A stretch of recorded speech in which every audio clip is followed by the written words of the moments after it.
देखो last class में हमने चैप्टर स्टार्ट किया था सेक्शन 16, सेक्शन 17, सब सेक्शन 18, जिसमें हमारा था जी जो इनवर्ड टैक्स होता है, जो हम चीज़ें परचेज करते होते हैं उसके ऊपर जो हमने जीएसटी पे किया उसको एडजस्ट कैसे करना है और उसकी क्या क्या कंडीशन है, उसको हम बोलते हैं इनपुट टैक्स।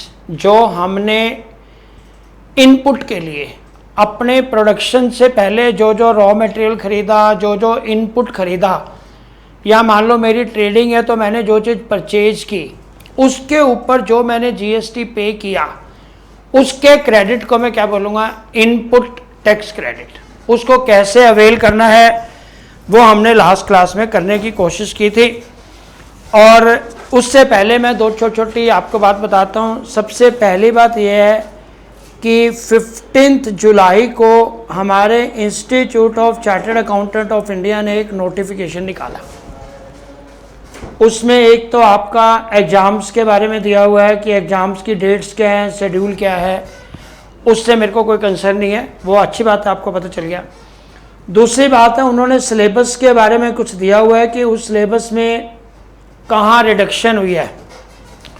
तो आपको देखने में लग रहा होगा उसमें लिखा हुआ था कि कुछ चैप्टर्स हमारे सिलेबस में नहीं हैं, लेकिन वो कोई नई बात नहीं है। जब से जीएसटी आया है 2017 से, तब से हर अटेम्प्ट में वो उस चीज़ को रिपीट करते हैं। तो हमारे सिलेबस में जो जो चीज़ें हैं मैंने सिर्फ वही की हैं। एक छोटी सी चीज़ फ़र्क आ रही है जो हमने उनके हिसाब से करना है। मैंने आपको बताया था कि दमन, दीव एंड दादर एंड नगर हवेली अलग अलग यूनियन टेरिटरीज हैं। उन्होंने ये बोला कि हमारे एग्ज़ाम पॉइंट्स हैं, हम उन दोनों को एक ही मानेंगे। इसके अलावा मेरे पास था सिलेबस जो लास्ट अटेम्प्ट में था और जो इस अटेम्प्ट में है, उन दोनों में कोई भी फ़र्क नहीं है। फिर भी कंक्लूड करने से पहले मैं आपको इंस्टीट्यूट की जो वो नोटिफिकेशन है पढ़ के बता दूंगा ताकि आपको कोई भी कन्फ्यूजन ना रहे। तो अगर आपको कोई आदमी मिसगाइड करेगा कि सिलेबस कम हो गया है, ये चीज़ नहीं है, कम कुछ नहीं हुआ। पिछली बार भी उतना ही था, अब भी उतना ही है। पिछले अटेम्प्ट में भी उन्होंने वो सर्कुलर निकाला था, इस अटेम्प्ट में भी निकाल रहे हैं, अगले अटेम्प्ट में फिर निकालेंगे। पहले से ही क्लियर है कि हमारे इंटर में कौन कौन से सेक्शंस नहीं है। तो जो जो नहीं है वो अब भी नहीं है, ना कुछ नया ऐड हुआ है, ना कुछ पुराना डिलीट हुआ है। तो कोई कन्फ्यूजन में मत रहना। दूसरी बात हमने लास्ट क्लास में किया था जी इनपुट टैक्स क्रेडिट। हाँ, एक चीज़ और, इससे पहले मैंने आपको कहा था, देखो बुक तो आपको डेफिनेटली, आई एम सॉरी थोड़ा सा लेट हो गया, लेकिन जब हम लोग पढ़ते थे तो हम क्या करते थे, अपने स्टडी मॉड्यूल से और हमारे को कुछ और भी मिलता होता था असाइनमेंट, उससे प्लस सजेस्टेड आंसर से कुछ ना नोट्स बनाते होते थे। तो नोट्स का ये फ़ायदा होता है कि हम पेपर के टाइम पे लास्ट मिनट में अगर उस चैप्टर को रिवाइज करना चाहें तो 5-7 पेज का एक चैप्टर होता है, उसको हम फटाफट रिवाइज कर लेते हैं। तो हमारे को लंबी लंबी ज़्यादा बुक्स पढ़ने की ज़रूरत नहीं होती। उसी पैटर्न पे मैंने ये कोशिश की है कि आजकल थोड़ा सा फ्री होता हूँ तो मैं आपके लिए थोड़े से जीएसटी के नोट्स बना देता हूँ। तो मैंने जैसे ये वाला नोट्स बनाया था जी आपका इनवर्ड टैक्स क्रेडिट का, मेरे ख्याल 6 या 7 पेजेस का है। इसमें मैंने पूरे के पूरे जो प्रोविजंस हैं सारे डाले। तो उसमें क्या होगा, आप बुक में से पढ़ोगे, चाहे हमारा स्टडी मटेरियल है, चाहे कोई भी बुक होगी, उसमें ना बहुत सारी चीज़ें ऐसी भी लिखी होती हैं जो थोड़ी सी ज़्यादा होती हैं। तो बिल्कुल ब्रीफ में सेक्शन वाइज और पेपर के हिसाब से मैं कोशिश करूँगा आपको 10 के 10 चैप्टर्स का ये भेजता हूँ। 2 चैप्टर्स का मैं आपको भेज चुका हूँ, बाकी 8 चैप्टर का भी मैं आपको 1-2 दिन में दे दूँगा। तो मे बी ये आपके लिए कुछ ना कुछ टाइम भी सेव करे और कुछ ना कुछ आपको एग्ज़ाम में हेल्प भी करे। बाकी बुक हर एक को मिल जाएगी, मैंने हर एक को प्रॉमिस किया मिल जाएगी। मतलब थोड़ा कोविड था, मेरी तरफ से देर होगी, मेरी थोड़ी तबीयत ठीक नहीं रही, बीच में 1 महीना हमने क्लास नहीं की, पूरा का पूरा मार्च का महीना और अप्रैल में भी शायद हम बहुत ज़्यादा नहीं कर पाए, तो उस वजह से थोड़ा सा लेट हो गया। नहीं तो 15 जून तक हम सारा ख़त्म कर देते हैं। तो अभी कंक्लूड करने से पहले हमने क्या किया था जी, हमारा लास्ट क्लास में चैप्टर था आईटीसी, और आईटीसी में मैंने कहा था जी सेक्शन 16, सेक्शन 17, सेक्शन 18 3 है। तो एज यूजुअल जैसे मेरी आदत है पुराना हम रीकैप करते हैं।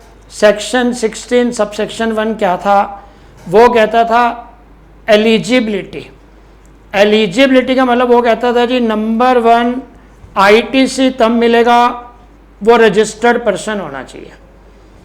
नंबर 2 आईटीसी तब मिलेगा अगर आप जीएसटी फाइनल प्रोडक्ट की पेमेंट करते हो। नंबर 3 आईटीसी तब मिलेगा अगर आप सेक्शन 16 सब सेक्शन 2 की सारी कंडीशंस को कंप्लाई विद करते हो, तभी आपको आईटीसी मिलेगा। तो जो हमारी लीगल लैंग्वेज लिखी हुई थी उसको हम 3 भागों में बांट सकते हैं। 16(1) का पहला क्लोज ये था कि अगर कोई आदमी नॉन रजिस्टर्ड है उसको तो आईटीसी, अनरजिस्टर्ड पर्सन को आईटीसी नहीं मिलेगा।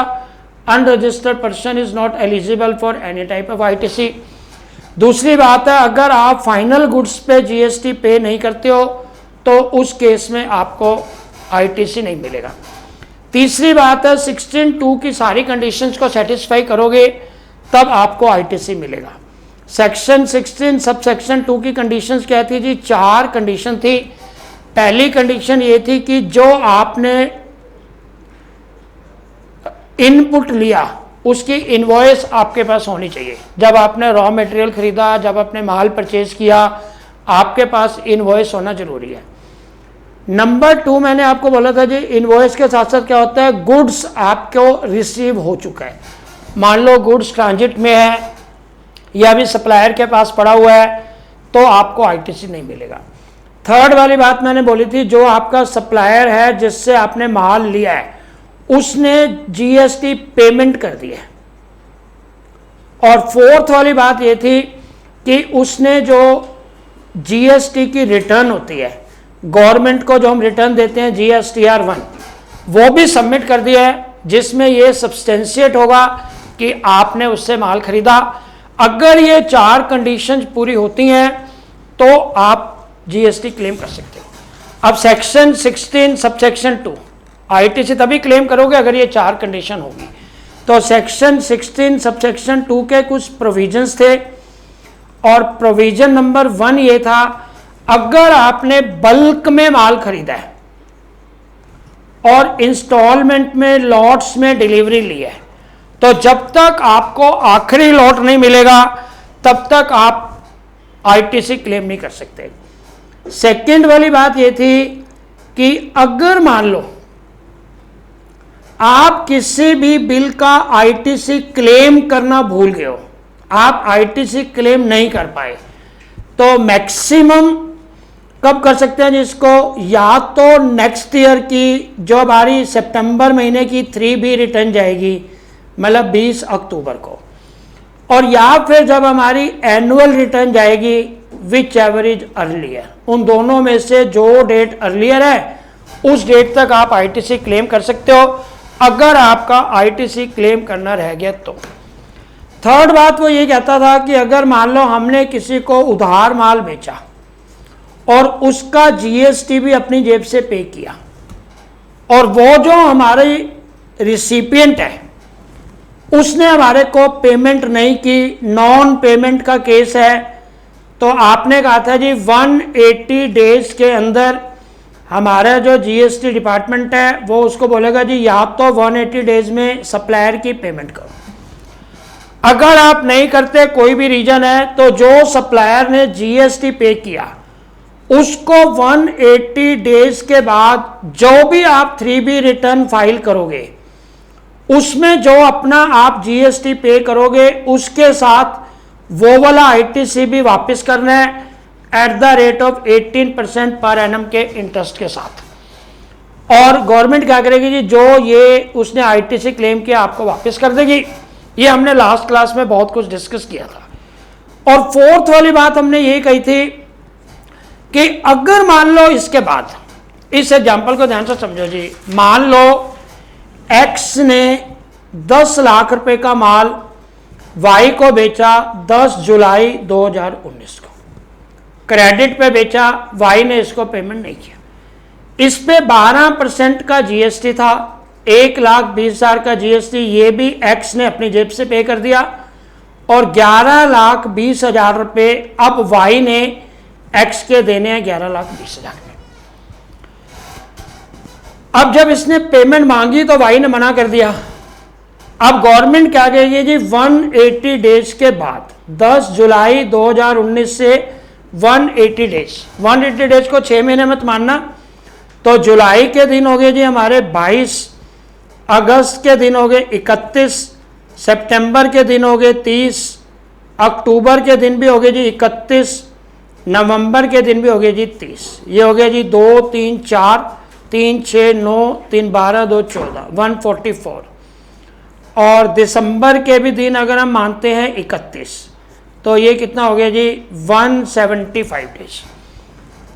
5 जनवरी 2020 जब हमारे 180 डेज पूरे हो जाएंगे, तो 5 दिसंबर के बाद जब वो अपनी 3B रिटर्न भरेगा, कब भरेगा जी 10 जनवरी 2020 को, उस दिन ये क्या करेगा, जिसका जितना इसका GST पेबल है और प्लस में ये जो 1,20,000 रुपये और इस 1,20,000 रुपये के ऊपर जो इंटरेस्ट होगा एट द रेट ऑफ 18%, ये गवर्नमेंट को डिपॉजिट करवाएगा और GST डिपार्टमेंट इसका GST इसको वापस कर देगा।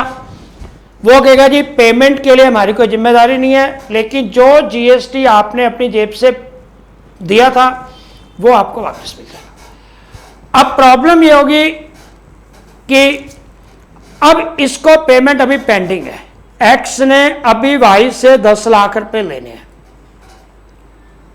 और वाई ने इसके ऊपर अब GST जो क्लेम किया था वो भी वापस कर दिया।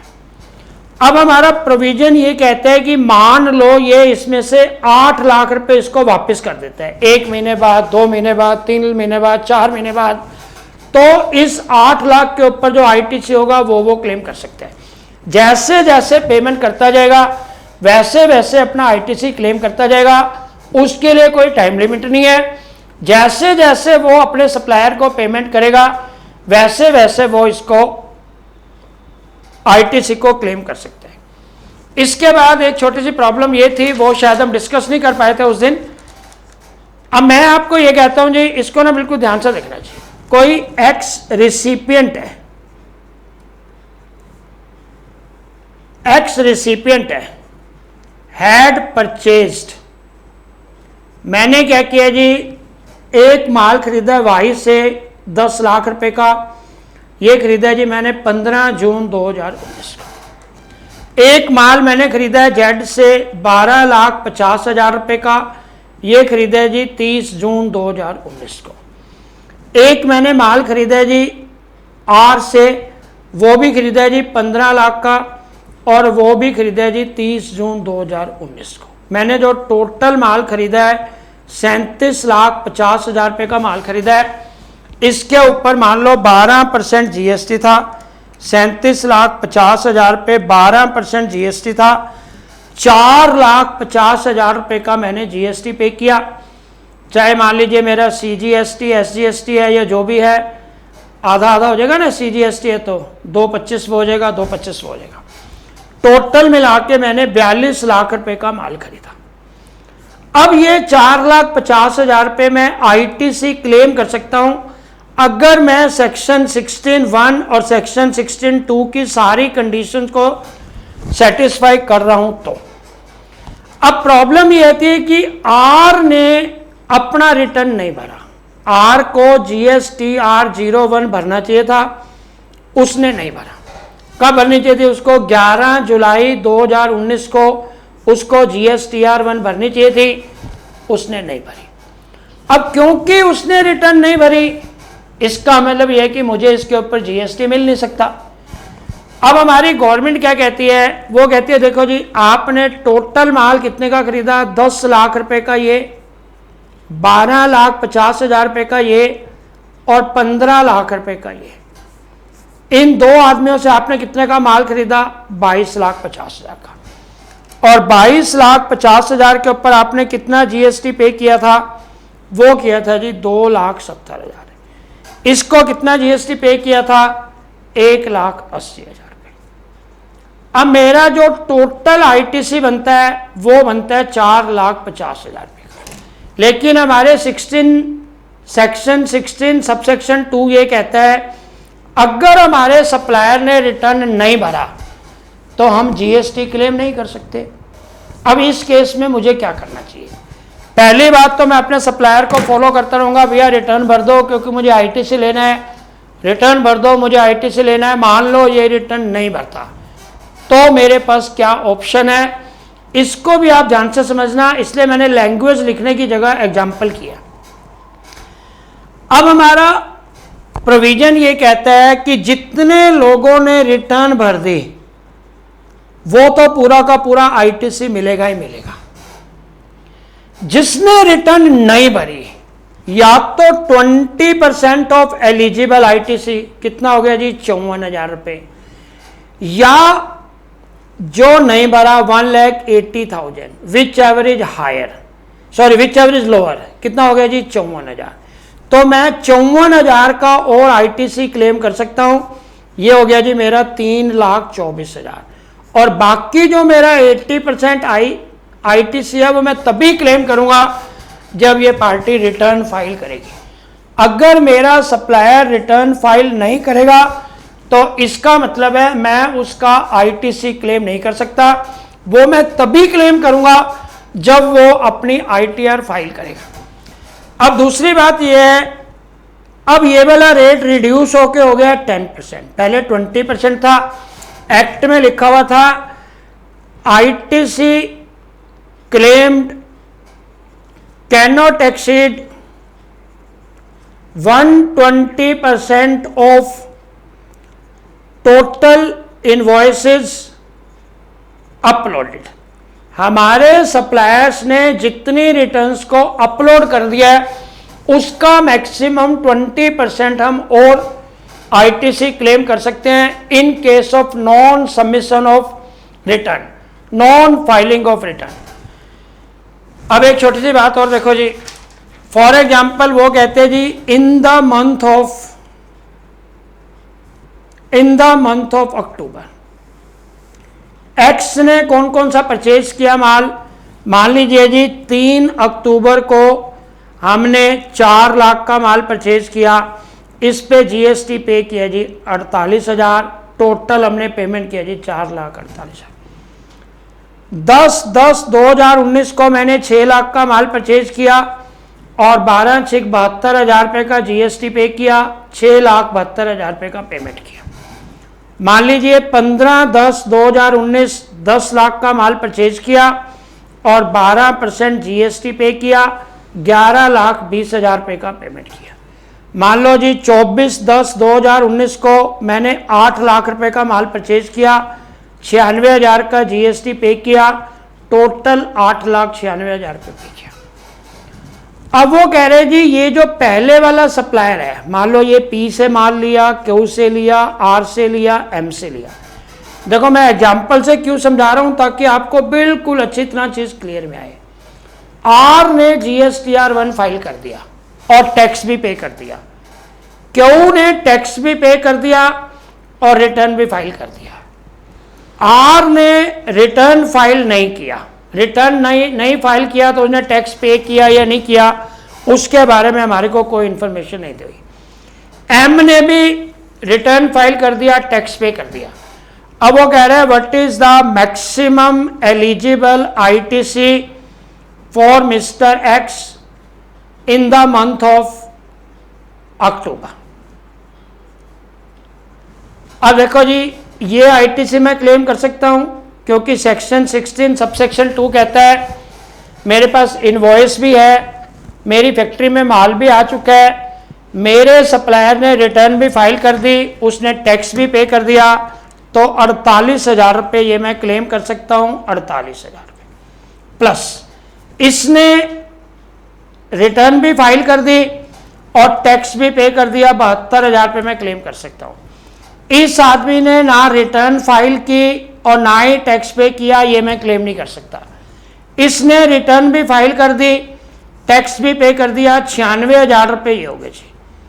6 2 8 16 10 और 11 21, 2,16,000 का आईटीसी तो ये हो गया।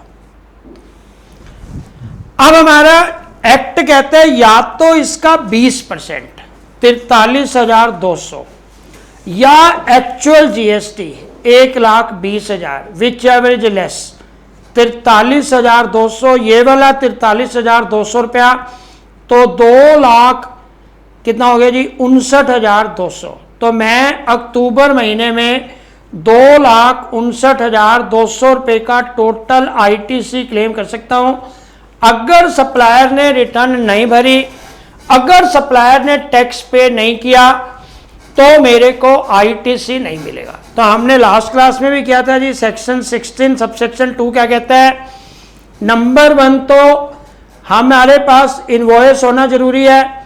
नंबर 2 हमारे पास वो माल होना जरूरी है, हमारे गोडाउन में पहुंच गया हो। नंबर 3 उसने जीएसटी पे कर दिया है। और नंबर 4 उसने जीएसटी की रिटर्न फाइल कर दिया है। अगर ये चारों कंडीशन पूरी होती है तभी हमारे को आईटीसी मिलेगा, नहीं तो नहीं मिलेगा। मैंने बहुत देर लगाई थी, बहुत सारी चीजें करने की कोशिश की थी। तो सेक्शन 16 हम ये कहते हैं जी एलिजिबिलिटी ऑफ जीएसटी। तो एलिजिबिलिटी ऑफ जीएसटी में वो सब कुछ आ जाएगा। अब सेक्शन 16 सबसेक्शन 3 में कहते हैं जी अगर आपने कोई भी असेट परचेज किया है, या तो आप डेप्रिसिएशन का बेनिफिट ले सकते हो या आईटीसी क्लेम कर सकते हो। दोनों चीजें नहीं कर सकती, ये भी हमने क्वेश्चन किए थे और एक्सप्लेन किया था। सेक्शन 16 सबसेक्शन 4 मैंने बता ही दिया कि अगर आप कोई आईटीसी क्लेम नहीं कर पाए हो तो मैक्सिमम 180 डेज के अंदर आप उसको क्लेम कर सकते हो। तो मेरे ख्याल सेक्शन 16 जो कि बहुत इंपॉर्टेंट है, हमने क्वेश्चन भी किए थे थोड़े से, बाकी बचे हुए क्वेश्चन आज करेंगे और इसको कंक्लूड किया था। फिर भी कोई प्रॉब्लम होगी तो जो मैंने नोट्स दिए आपको उसमें भी समझ में आ जाएगी चीज। अब हमारा सेक्शन 17 क्या कहता है। सेक्शन 17 कहते हैं जी अपॉर्शनमेंट क्या चीज है। ये भी हमने लास्ट क्लास में किया था। अपॉर्शनमेंट क्या चीज है वो कह रहे हैं सेक्शन 17 सबसेक्शन 1 क्या कहता है। आप एग्जाम्पल देखो जी। फॉर एग्जाम्पल मेरा क्लॉथ फैब्रिकेशन का, क्लॉथ मैन्युफैक्चरिंग का काम है, रेडीमेड गारमेंट्स की मेरी मैन्युफैक्चरिंग है। मैंने क्या किया जी, कोई भी यार्न थ्रेड धागा इसको बनाने के लिए खरीदा, वो मैंने खरीदा जी 5 लाख रुपए का, और इसके ऊपर 18% का जीएसटी था। 90,000 रुपए का मैंने जीएसटी पे किया। तो क्या ये 90,000 रुपए का मैं आईटीसी ले सकता हूं। अब मैंने क्या किया जी, जो मैंने मैन्युफैक्चरिंग की उसमें से कुछ तो की बिजनेस पर्पस के लिए, कुछ मैंने की पर्सनल पर्पस के लिए। मैं कहता हूं जी मैंने टोटल मिला के 4 करोड़ रुपए का माल बनाया। इसमें से 10 लाख रुपए का माल मैंने फ्री दे दिया किसी को as a donation charitable institutes में, स्कूल में बच्चों को ड्रेस बांटने के लिए, यूनिफॉर्म बांटने के लिए। अब इसके ऊपर जीएसटी मिलेगा नहीं। सेक्शन 16 सबसेक्शन 1 कहता है कि अगर आपको आउटपुट पे जीएसटी मिलेगा तभी आपको आईटीसी क्लेम करना है, नहीं तो नहीं करना है। इस 10 लाख के माल पे मेरे को जीएसटी नहीं मिलेगा। तो वो कहते हैं जी जो टोटल आपका 90,000 रुपए का जीएसटी था, इसको आप क्या करोगे जी, 90,000 रुपए का टोटल जीएसटी, ये था जी आपका टोटल मिला के 4 करोड़ रुपए की मैन्युफैक्चरिंग के लिए, और इसमें से 10 लाख की मैन्युफैक्चरिंग आपने फ्री ऑफ कॉस्ट दे दी। तो 2,250 रुपए का आपको जीएसटी नहीं मिलेगा। बाकी मिला के 87,750 रुपए का आप जीएसटी क्लेम कर सकते हो। ये भी हमने लास्ट क्लास में किया था। सेक्शन 17 सबसेक्शन 1 कहता है जितना आउटपुट आपने बिजनेस के कोर्स में किया, in the course of business, in the furtherance of business, उसके ऊपर आपको आईटीसी मिलेगा। जो आपने पर्सनल यूज के लिए खर्च किया उसके ऊपर आईटीसी नहीं मिलेगा। सेक्शन 17 सबसेक्शन 2 कहते हैं जी बिजनेस पर्पज के लिए कितना यूज किया, और या ये कह लीजिए टैक्सेबल सप्लाई के लिए कितना यूज किया, और एग्जम्प्टेड सप्लाई के लिए कितना यूज किया। अब मैं इसी को ऐसे लेता हूं जी, मेरी मैन्युफैक्चरिंग है रेडीमेड्स की, मैंने यार्न परचेज किया जी 5 लाख रुपए का। यार्न थ्रेड जिसको हम बोले थे, धागा होता है सिल्की धागा, सिलाई करने के लिए 5 लाख रुपए का परचेस किया। इस पे 18% के हिसाब से 90,000 का मैंने जीएसटी दिया। अब क्या मैं इस 90,000 के जीएसटी का आईटीसी ले सकता हूं? अब वो कहते हैं जी बताओ इस धागे को आपने यूज कैसे किया? आपने कहा जी मैंने 3 करोड़ रुपए की तो बनाई है जी स्कूल यूनिफॉर्म, जिसके ऊपर जीएसटी एग्जम्प्टेड है, जीएसटी नहीं मिलेगा। और 1 करोड़ रुपए की मैंने बनाई है जीन्स, जिसके ऊपर जीएसटी मिलेगा। तो ये मेरी टैक्सेबल सप्लाई है जिसपे मैं जीएसटी ले सकता हूं, ये मेरी एग्जम्प्टेड सप्लाई है जिसपे मैं जीएसटी नहीं ले सकता हूं। तो सेक्शन 16 ये कहता है कि जो अगर आप जीएसटी पे करोगे तभी आपको आईटीसी मिलेगा। तो सेक्शन 17 सबसेक्शन 2 ने अपोर्शन कर दिया, जितनी आपकी एग्जम्प्टेड सप्लाई है, 3/4 सप्लाई एग्जम्प्टेड है, 90,000 का जीएसटी था, 3:1 के रेशियो में 3 टाइम सप्लाई हमारी एग्जम्प्टेड है, 1 टाइम टैक्सेबल है, डिवाइडेड बाय 4 इंटू 3। तो हम क्या करेंगे जी 90,000 डिवाइडेड बाय 4 इंटू 3, 67,500 का मैं आईटीसी क्लेम कर सकता हूं और 22,500 रुपये का मैं आईटीसी क्लेम नहीं कर सकता, क्योंकि वो मैं एग्जम्प्टेड गुड्स के लिए यूज कर रहा हूं। सेक्शन 17 सबसेक्शन 3 में उन्होंने एक्सप्लेन किया है एग्जम्प्टेड गुड्स कौन कौन से होते हैं, आपको नोट्स पे भी लिख के दिया है। और एग्जम्प्टेड गुड कौन कौन से होते हैं मैंने बताया भी था, जिसके ऊपर आउटपुट सप्लाई पे हम जीएसटी नहीं लगा सकते, जैसे एक्सपोर्ट के केस में, या जीरो रेटेड सप्लाई है, मान लो हमने SEZ में माल सप्लाई कर दिया, या हमारा कोई काम RCM में यूज हो रहा था, तो ये सारी सप्लाई क्या होती हैं एग्जम्प्टेड होती हैं। तो एग्जम्प्टेड के केस में हमारे को अपॉर्शनमेंट करना पड़ेगा, किस पे आईटीसी ले सकते हैं, किस पे आईटीसी नहीं ले सकते। सेक्शन 17 सबसेक्शन 4 में हमने आपको बोला था कि ये होता है पर्टिकुलरली बैंकिंग कंपनी के केस में। वो कहते हैं जी एज पर रूल क्या होता है जी, आप सेक्शन 17 सबसेक्शन 2 के हिसाब से अपॉर्शनमेंट करते हो कि टैक्सेबल सप्लाई कितनी है, एग्जम्प्टेड सप्लाई कितनी है। अगर ऐसा करना पॉसिबल नहीं है, हम ये मानते हैं कि आपकी 50% सप्लाई एग्जम्प्टेड है और 50% सप्लाई टैक्सेबल है, तो जितना भी आपने जीएसटी पे किया इनपुट सप्लाई पे, इनपुट इनवर्ड के ऊपर, उसका 50% आप आईटीसी ले सकते हो, रिमेनिंग 50% आपको फोरगो करना पड़ेगा, क्योंकि सेक्शन 17 सबसेक्शन 2 ये कहता है कि जो आपकी एग्जम्प्टेड सप्लाई थी उसके ऊपर जीएसटी का इनपुट आपको नहीं मिलेगा। सेक्शन 17 सबसेक्शन 5 मैंने बोला था जी, इसको बोलते हैं ब्लॉक आईटीसी। ब्लॉक्ड आईटीसी का मतलब है, वो कहते हैं जी चाहे आपने सेक्शन 16 की, चाहे आपने सेक्शन 17 की सारी कंडीशन पे फुलफिल कर दी, तो भी आपको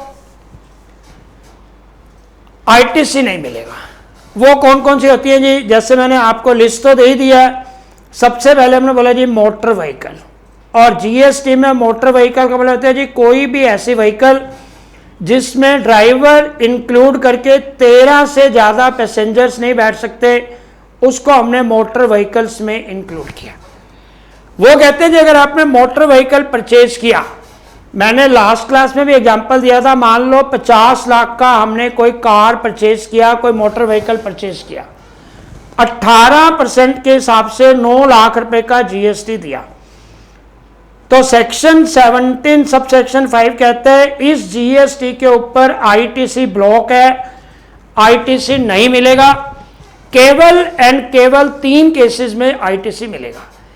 पहला केस तो होता है, मान लो जी मैं डीलर हूं, मैं गाड़ियों का डीलर हूं, मैंने पीछे से गाड़ी परचेज की कंपनी से और जीएसटी पे किया, आगे मैंने कंज्यूमर को गाड़ी बेची और उससे जीएसटी ले लिया। अब ये आपस में एडजस्ट हो जाएगा जैसे आप एज यूजुअल करते हो, उस केस में आईटीसी मिलेगा। दूसरा मैंने बोला था जी, अगर मेरा कोई ड्राइविंग कॉलेज है, 30 दिन में गाड़ी चलाना सीखो, 50 दिन में सीखो, मैं इस गाड़ी को उस पर्टिकुलर पर्पज के लिए यूज करता हूं, तो मैं इसके ऊपर आईटीसी क्लेम कर सकता हूं। और तीसरी बात मैंने बोली थी जी, अगर मैं इसको ट्रांसपोर्ट पर्पज के लिए यूज करता हूं, जैसे कैब, आपने ओला को, उबर कंपनी में किसी भी तरह से cab, as a cab services उस गाड़ी का यूज किया, तो उस केस में मैं इसका आईटीसी क्लेम कर सकता हूं। अदरवाइज किसी भी हालत में मेरे को इसके ऊपर आईटीसी नहीं मिलेगा। ये मेरा सेक्शन 17 सब सेक्शन 5 का पहला आइटम है, पहला क्लॉज है। दूसरी बात मैंने बोली थी जी, वेसल्स या एयरक्राफ्ट, सेम वे में अगर मान लो हमने कोई वेसल परचेज किया, कोई एयरक्राफ्ट परचेज किया, उसकी परचेज पे जो हमने जीएसटी पे किया, उसके अगेंस्ट हमारे को आईटीसी नहीं मिलेगा, ब्लॉक्ड है।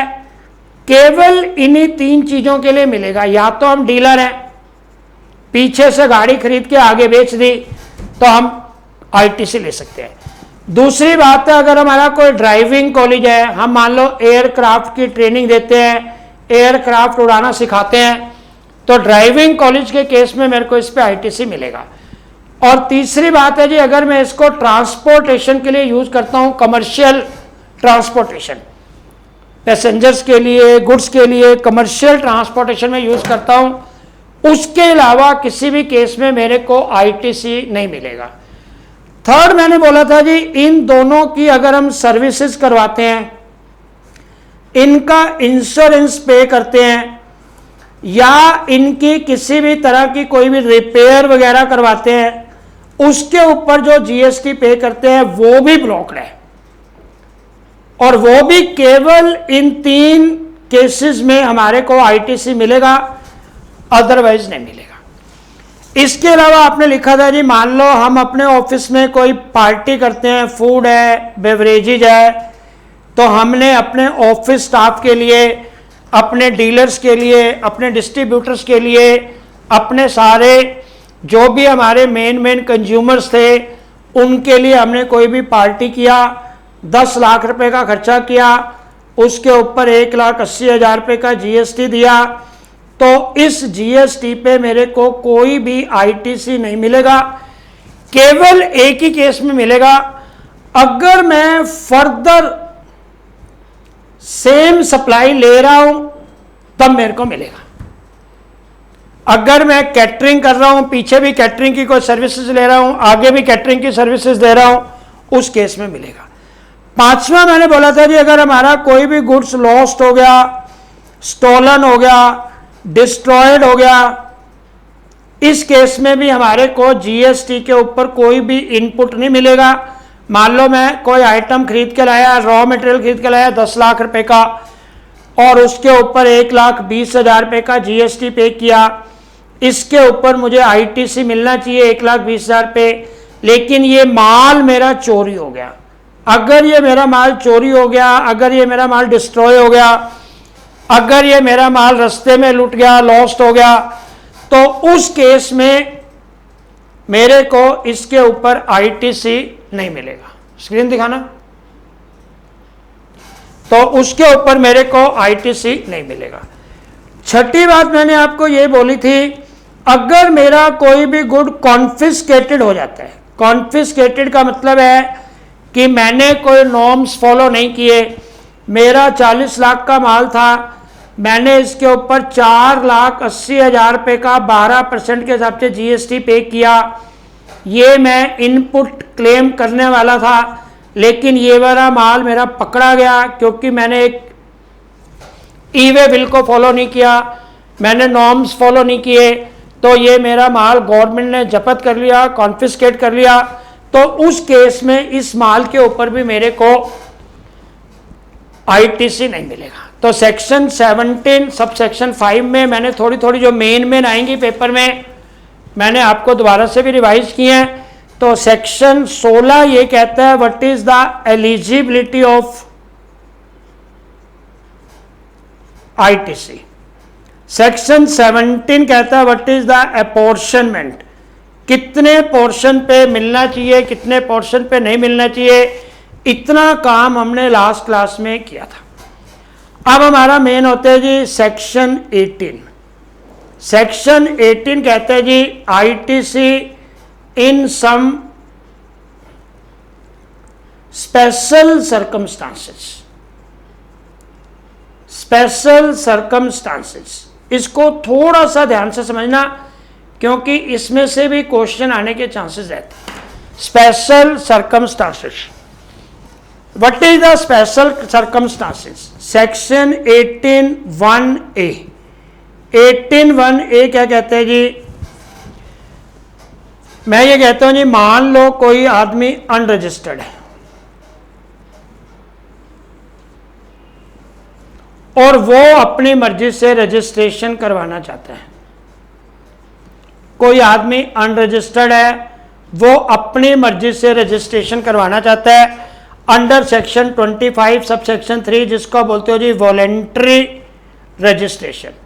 ना वो सेक्शन 22 में कवर्ड है, ना वो सेक्शन 24 में कवर्ड है, लेकिन उसके बावजूद वो ये चाहते हैं कि मेरे को तो रजिस्टर्ड पर्सन बनना है, क्योंकि मेरे को तो रियल एस्टेट वालों को भी माल सप्लाई करना है और बाकी भी बड़े बड़े टेंडर्स लेने हैं, बड़े बड़े ऑर्डर्स लेने हैं, तो वो अपने आप को अपनी मर्जी से जीएसटी में रजिस्टर्ड करवा लेता है। कब रजिस्टर्ड करवाता है?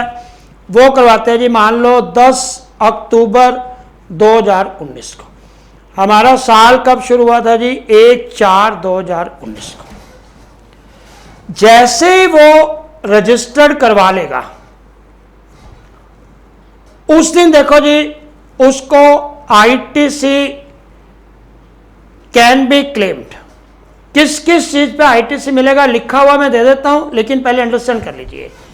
एक तो मेरे पास उस दिन रॉ मटेरियल कितना था, एक मेरे पास उस दिन सेमी फिनिश गुड्स कितना था, वर्क इन प्रोग्रेस कितना था, तीसरा मेरे पास उस दिन फिनिश गुड्स कितना था।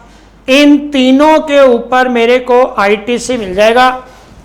बट ऑन कैपिटल गुड्स मेरे पास प्लांट एंड मशीनरी कितनी थी, कैपिटल गुड्स कितनी थी, उसके ऊपर आईटीसी नहीं मिलेगा। अगर कोई भी आदमी जो अनरजिस्टर्ड है और वो अपनी मर्जी से रजिस्ट्रेशन करवाता है, तो जिस दिन उसने रजिस्ट्रेशन करवाई उस दिन उसके पास कितना रॉ मटेरियल था, कितना सेमी फिनिश गुड्स था, कितना फिनिश गुड्स था, वो सारा का सारा एलिजिबल हो जाएगा फॉर आईटीसी। फॉर एग्जाम्पल हमने क्या किया जी, कोई भी अनरजिस्टर्ड पर्सन है, ये अनरजिस्टर्ड पर्सन है, इसने 10 अप्रैल को मान लो 10 लाख रुपए का माल खरीदा, प्लस जो भी इसका जीएसटी होगा वो भी पे किया होगा। 15 अप्रैल को इसने 8 लाख रुपए का माल और खरीदा, जो भी जीएसटी होगा पे किया होगा। मई की 18 तारीख को फिर माल खरीदा 10 लाख रुपए का, और जितना भी जीएसटी होगा पे करेगा। अब उसके बाद इसको माल की जरूरत नहीं पड़ी, टोटल 28 लाख रुपए का ये माल खरीद सका। 10 अक्टूबर को इसने अपने आप को रजिस्टर्ड करवाया। 10 अक्टूबर तक मैं मान लेता हूं जी 18 लाख रुपए का माल उसने सेल कर दिया, तो उसके पास कितने चीजों का स्टॉक बचा हुआ है? 10 लाख रुपए का स्टॉक और बचा हुआ है, प्लस जीएसटी जो भी होगा हर चीज का। अब हमारा सेक्शन 18 कहता है जितना माल वो पहले बेच चुका है उसका हमारे को कोई लेना देना नहीं है, लेकिन जितना माल उसके पास बचा हुआ है, उसके पास 10 लाख रुपए का माल बचा हुआ है, इस 10 लाख का जितना भी उसने जीएसटी पे किया होगा उतने अमाउंट का उसको आईटीसी मिल जाएगा। This is called section 18। अगर कोई आदमी अनरजिस्टर्ड पर्सन से रजिस्टर्ड पर्सन होता है अपनी मर्जी से, तो जिस दिन वो रजिस्टर्ड होगा उस दिन उसके पास कितना रॉ मटेरियल है, कितना वर्क इन प्रोग्रेस है, कितना फिनिश गुड्स है, उसके ऊपर कितना जीएसटी उसने पे किया है, उसके अगेंस्ट उसको आईटीसी मिल जाएगा। This is called 18 sub section 1 close A. Section 18(1)(b आपके पास रिटर्न में सब कुछ दिया हुआ है, सिर्फ आप समझ लीजिए। वर्किंग नोट पढ़ लोगे जो मैंने दिए हैं, प्लस में क्लास देख लोगे, 100% हर चीज क्लियर होगी, क्योंकि बहुत ही मुश्किल चैप्टर है ये। 18(1)(b कहता है जी, मान लो कोई आदमी अनरजिस्टर्ड था,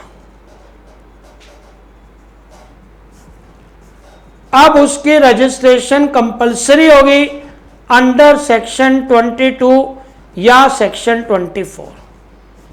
मान लो जी मेरी टर्नओवर 40 लाख रुपए को क्रॉस कर गई, तो अब मुझे रजिस्ट्रेशन करवाना पड़ेगा।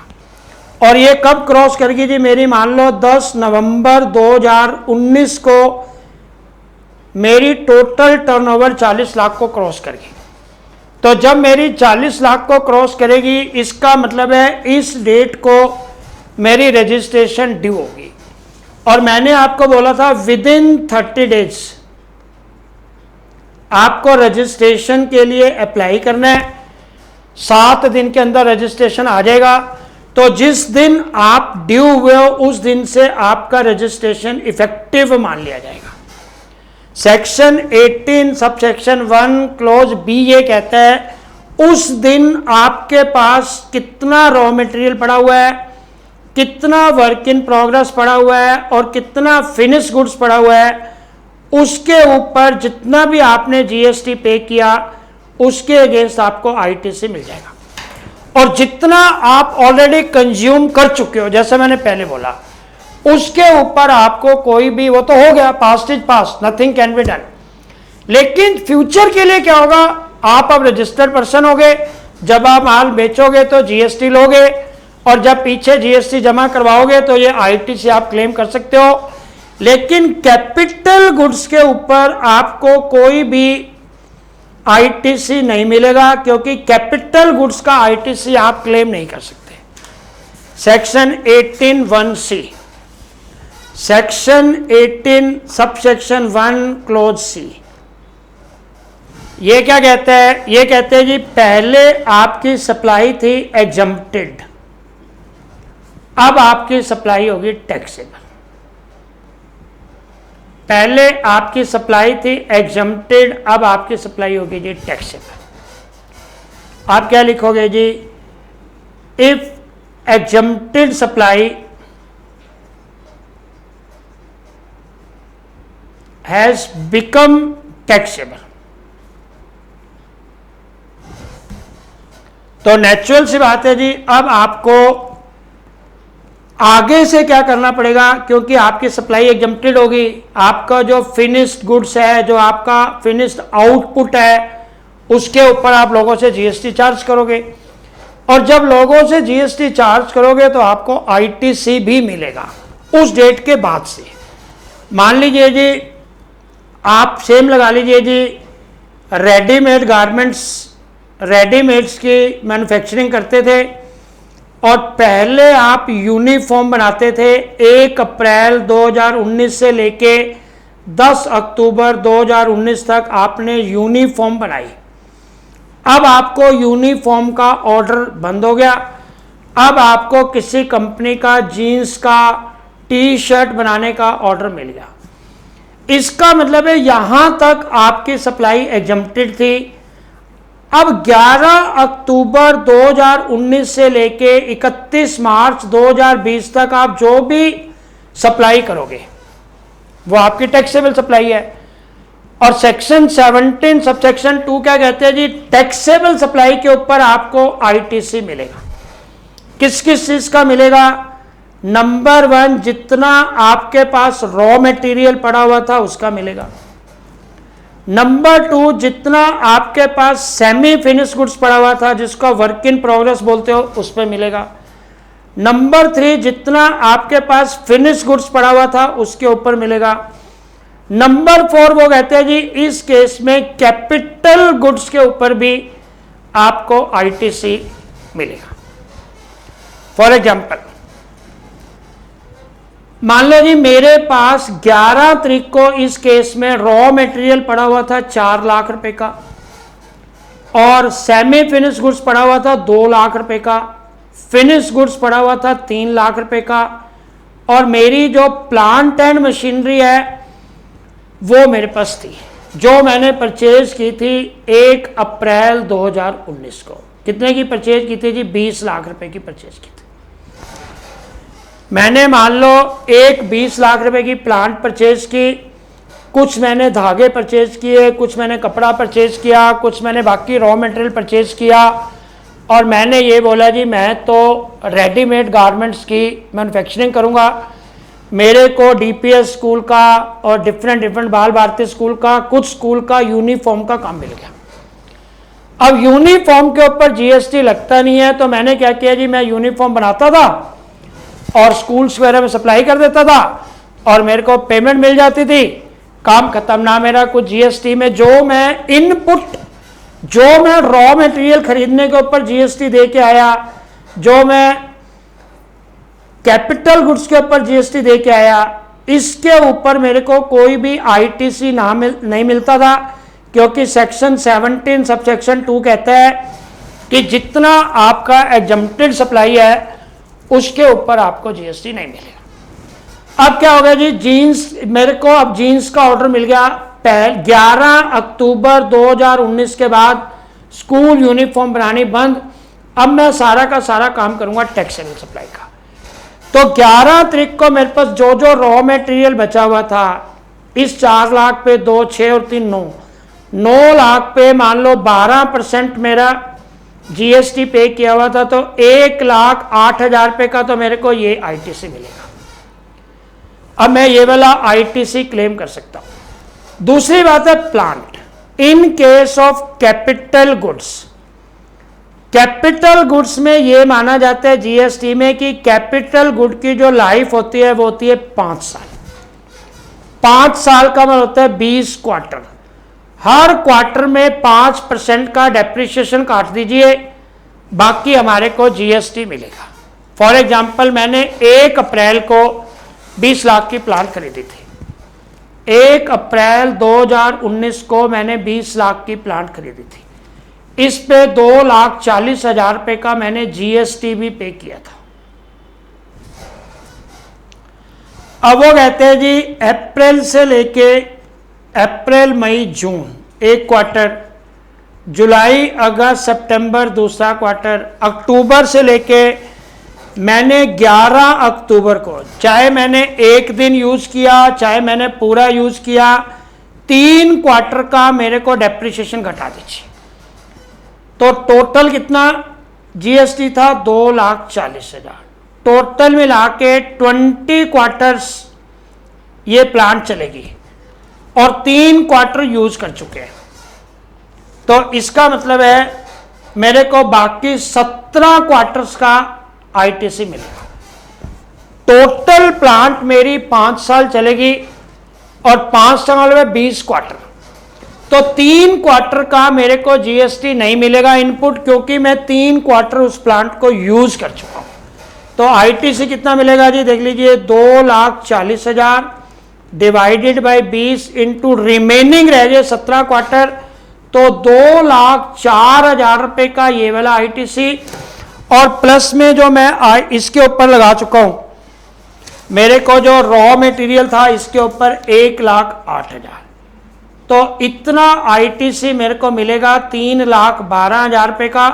क्योंकि अगर मैं एग्जम्प्टेड सप्लाई से टैक्सेबल सप्लाई में आता हूं, तो जितना भी मेरा रॉ मटेरियल है बचा हुआ, जितना भी मेरा वर्क इन प्रोग्रेस बचा हुआ है, जितना भी मेरा फिनिश गुड्स बचा हुआ है, उस सब के ऊपर मेरे को आईटीसी मिलेगा।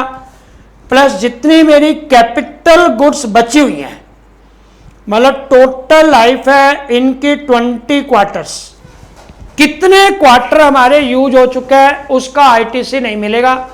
जो रिमेनिंग क्वार्टर है, अगर आप किसी क्वार्टर में 1 दिन भी यूज कर चुके हो तो पूरा क्वार्टर छोड़ना पड़ेगा। तो 20 क्वार्टर में से मान लो 3 क्वार्टर का मेरे को आईटीसी नहीं मिलेगा, रिमेनिंग 17 क्वार्टर्स का मेरे को आईटीसी मिलेगा। देखो जी, फॉर एग्जांपल हमारे असाइनमेंट में भी ऐसे क्वेश्चन हैं। एक छोटा सा क्वेश्चन में करके आगे बढ़ते हैं। वो कह रहे जी mister X purchased 1 plant costing ₹90 lakh और जीएसटी का रेट है जिसके ऊपर 18% on 1 November 2017 for manufacturing exempted goods, for manufacturing exempted goods. अब क्या हो गया जी, with effect from 10 December 2019 goods have become taxable. What is the ITC eligible under section 18(1)(c)? देखो जी, मैं कोई भी ऐसी आइटम मैन्युफैक्चर करता था जो बिल्कुल एग्जम्प्टेड है, जिसके ऊपर जीएसटी नहीं लगता, और मैंने एक प्लांट खरीदी थी 90 लाख की, उसके ऊपर जो हमारा जीएसटी का रेट था वो था 18%। तो 90 लाख के ऊपर 18% कितना हो गया जी, 16,20,000। तो मैंने जब प्लांट खरीदी होगी तो मैंने इसकी कॉस्ट मान ली होगी 1,06,20,000। इसके ऊपर ही डेप्रिसिएशन लगाना शुरू कर दिया होगा, क्योंकि सेक्शन 16 सब सेक्शन 3 कहता है जी या तो आप आईटीसी ले लो या डेप्रिसिएशन ले लो। क्योंकि मुझे आईटीसी मिलना नहीं था तो नेचुरली मैंने डेप्रिसिएशन लगाना शुरू कर दिया होगा। पूरे साल में मैंने कितना डेप्रिसिएशन लगाया देख लीजिए जी, 1 साल का डेप्रिसिएशन लग गया होगा जी, या जो भी डेप्रिसिएशन अंडर सेक्शन 32 लगना लग गया होगा जी, वो हम डिटेल में नहीं जा रहे। अब आ गया जी हमारा 1/4/2019 सपोज प्लांट हमारी एज इट इज है। अब वो कह रहे जी 1/4/19 को कोई ना कोई ओपनिंग बैलेंस आ गया होगा, आप सारा कुछ सिस्टम चेंज कर देंगे और 10/12/2019 को मेरी सप्लाई होगी जी एग्जम्प्टेड। आप देखोगे जी 10/12/2019 को इस प्लांट की कीमत कितनी रह जाएगी। हम क्या करेंगे जी, जीएसटी को इंक्लूड नहीं करेंगे, अपना रफली वर्क करेंगे जी। प्लांट की कीमत कितनी थी, 90 लाख। कितने क्वार्टर ये चलनी थी, 20 क्वार्टर ये चलनी थी। हमने खरीदी थी 1 नवंबर 2017 को, अक्टूबर नवंबर दिसंबर 1 क्वार्टर तो हो गए जी, 2018 के 4 क्वार्टर हो गए, 2019 के देखो 2017 का 1 क्वार्टर हो गया, 2018 के 4 क्वार्टर हो गए, 2019 के अप्रैल मई जून जुलाई अगस्त सितंबर अक्टूबर नवंबर दिसंबर 3 क्वार्टर ही हो गए। 8 क्वार्टर मेरे इसके कंप्लीट हो चुके हैं, 12 क्वार्टर और रह गए। ये सारी अकाउंटिंग एंट्री अपनी बुक्स में जो भी एडजस्टमेंट चेंज करनी है चेंज करेंगे। तो मेरे को आईटीसी कितना मिलेगा जी, 90 लाख की प्लांट थी और 20 क्वार्टर के लिए थी, रिमेनिंग मेरे 12 क्वार्टर रह गए। इस प्लांट के ऊपर 54 लाख रुपए का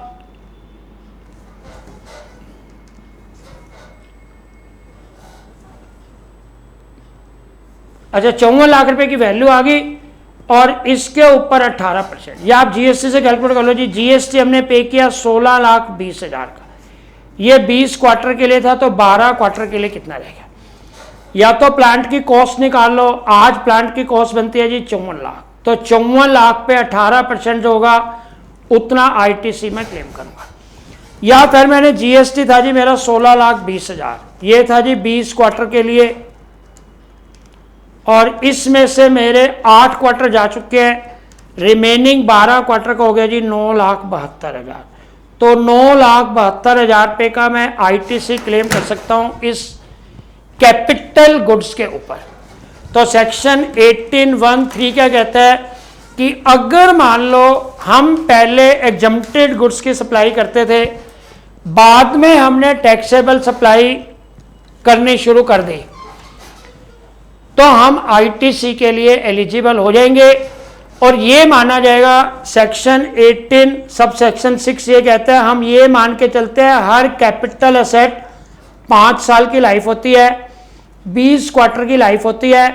तो 20 क्वार्टर में से जितना पीरियड लैप्स हो चुका है उसका तो आईटीसी नहीं मिलेगा, जो रिमेनिंग लाइफ है उसके ऊपर हमारे को आईटीसी मिलना चाहिए। रिमेनिंग लाइफ की आईटीसी हम क्लेम कर सकते हैं 18(1)(c) में। अब हमारा होता है जी 18(1)(d), section 18 sub section 1 close D. वो कहते हैं जी पहले मान लो मैं कंपोजिशन स्कीम में था, अब मैं नॉर्मल स्कीम में आ गया। मैं कंपोजिशन स्कीम में रहा जी 1 अप्रैल 2019 से लेके 15 नवंबर 2019, 16 नवंबर 2019 से 31 मार्च 2020 तक मैं रहा जी नॉर्मल स्कीम में। मैंने जब कंपोजिशन स्कीम करवाई थी तो मैंने आपको बताया था कंपोजिशन से आप कभी भी नॉर्मल स्कीम में आ सकते हो, लेकिन जब कंपोजिशन ऑप्ट करोगे तो at the beginning of the year opt कर सकते हो, बीच में ऑप्ट नहीं कर सकते। अब देखो जी, जब मैंने कंपोजिशन से नॉर्मल में आया, मेरे पास रॉ मटेरियल कितने का पड़ा हुआ था, जो मेरा खर्च हो चुका है कंपोजिशन में उसको जाने दीजिए।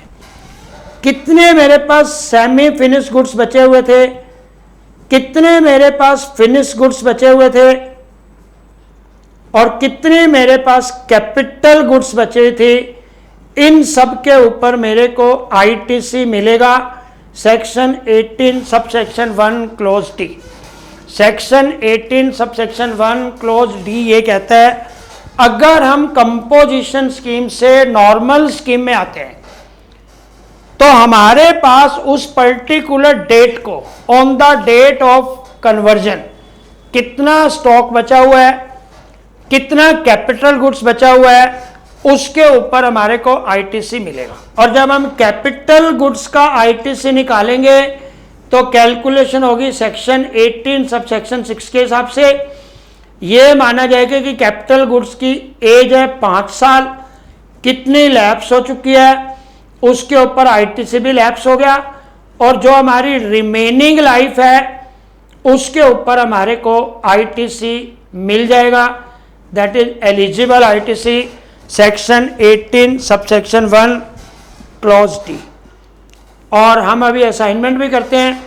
तो मैंने आपको बोला जी आईटीसी का आपका चैप्टर था सेक्शन 16 से लेके सेक्शन 18 तक।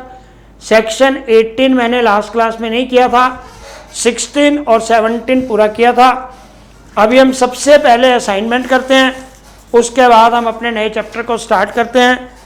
तो असाइनमेंट के लिए आपके पास है, मेरे पास भी पड़ा हुआ था, देख लेता हूँ मैं।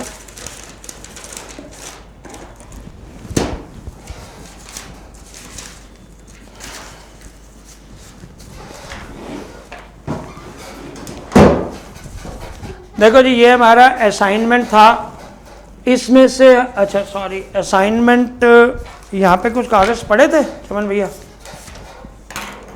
नहीं,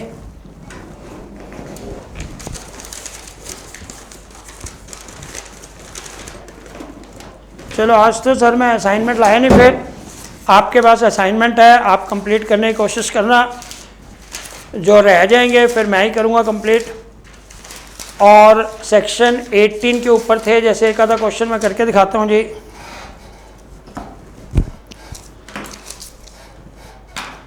चलो इसके बाद हम करते हैं जी, देख लीजिए, कोई बात नहीं, हम असाइनमेंट करेंगे, असाइनमेंट पेंडिंग छोड़ते हैं, अगली क्लास में देख लेंगे जो भी होगा। हमारा आज का चैप्टर है जी, आप लिखोगे payment of GST under section 49 से सेक्शन 50। हमारे सिलेबस में मैं दोबारा बताता हूँ, 15 जुलाई की नोटिफिकेशन भी आई है, सेक्शन 1, उसके बाद सेक्शन 2, सेक्शन 3 से लेके और सेक्शन 6 तक एडमिनिस्ट्रेटिव पार्ट है, सेक्शन 7 और 8 में सप्लाई है, सेक्शन 9 में हमारा है जी चार्जिंग ऑफ जीएसटी, सेक्शन 10 हमारा है कंपोजिशन, सेक्शन 11 हमारे सिलेबस में बहुत ज़्यादा नहीं है लेकिन थोड़ा सा पार्ट है एग्जम्प्टेड गुड्स का, ये मैं करवाऊंगा। उसके बाद सेक्शन 12 हमारा है जी time of supply in case of goods, और सेक्शन 13 है जी सर्विसेज के केस में। सेक्शन 14 हमारे सिलेबस में नहीं है, आपके नोटिफिकेशन में भी लिखा हुआ है। और सेक्शन 15 हमारा होता है जी वैल्यू ऑफ सप्लाई। सेक्शन 16 से लेके सेक्शन 18 तक ये हमारा है जी आईटीसी। और सेक्शन 19, सेक्शन 20, 21 वो भी हमारे नहीं है, क्योंकि input tax service, input services distributor वगैरह के बारे में है आईटीसी के, वो भी नहीं करने आपको। उसके बाद सेक्शन 22 से लेके और सेक्शन 30 तक, सेक्शन 22 से लेके 30 तक हमारे है जी रजिस्ट्रेशन। रजिस्ट्रेशन का हमने चैप्टर पूरा किया। सेक्शन 31 से लेके और सेक्शन 34 तक ये हमने अभी करना है। इनवॉइस वगैरह क्या होती हैं, इनवॉइस कैसे बनाते हैं, डेबिट नोट क्या होते हैं, क्रेडिट नोट क्या होते हैं, ये हमें अभी करना है। बहुत आसान चैप्टर है, कुछ दिक्कत नहीं है। उसके बाद सेक्शन 37 में जीएसटीआर 1 है, फिर जीएसटीआर 2, 3, सेक्शन 39, 40, 41 सब वही हैं। और सेक्शन 49 से सेक्शन 50 तक है पेमेंट ऑफ जीएसटी। 50 सेक्शंस तक हमारे सिलेबस में कोर्स है। तो थोड़ी सी जो सेक्शंस रह जाएंगी वो एक क्लास और करूँगा, नहीं तो मैं आज कोशिश करता हूँ कि कितनी कंप्लीट हो सकती है। देखो जी, आप लिख लीजिए सेक्शन 49 और सेक्शन 50, ये हमारा क्या होता है जी payment of tax. Payment of tax या पेमेंट ऑफ जीएसटी, हम जीएसटी की पेमेंट कैसे करेंगे। आप न्यूमेरिकल क्वेश्चन तो बहुत बार ही कर चुके हो जी। हमें पेमेंट कौन कौन सी करनी होती हैं।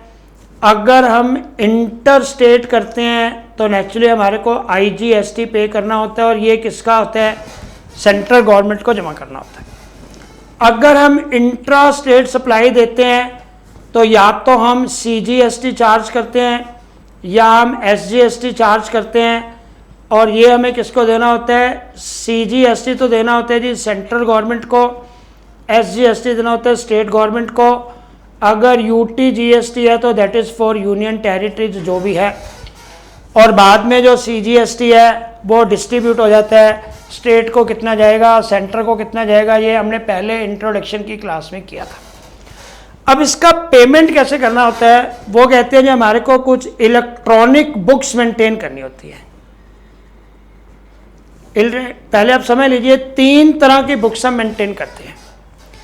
जीएसटीएन के पोर्टल पे जाएंगे तो वहां पे जैसे ही हम रजिस्ट्रेशन करवाएंगे हमारे को साथ के साथ 3 बुक्स मेंटेन करनी पड़ेंगी। आप ना टेबल बना लीजिए इलेक्ट्रॉनिक बुक्स कौन कौन सी मेंटेन करनी होती है। थ्योरी के नोट्स आपको मिल ही जाएंगे आज इसके। हमारे को एक करनी होती है जी, आप लिख लीजिए electronic liability register. Electronic